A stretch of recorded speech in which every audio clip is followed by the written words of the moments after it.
जय श्री कृष्णा। मैं आपका अपना हरियाणवी राष्ट्रीय लोकगीत गायक अमित चौधरी।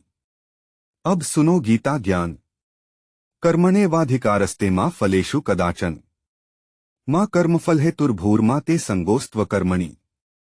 अर्थात कर्म पर ही तुम्हारा अधिकार है, लेकिन कर्म के फलों में कभी नहीं। इसलिए कर्म को फल के लिए मत करो और न ही काम करने में तुम्हारी आसक्ति हो।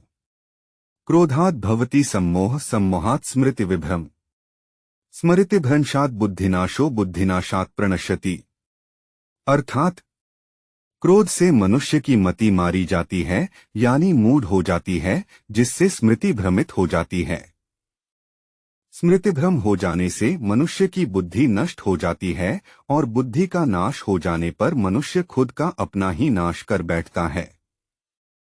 यस्मान्नोद्विजते लोको लोकान्नोद्विजते चय, हर्षामर्षभ्योद्वेगैर्मुक्तो यत् स मे प्रिय।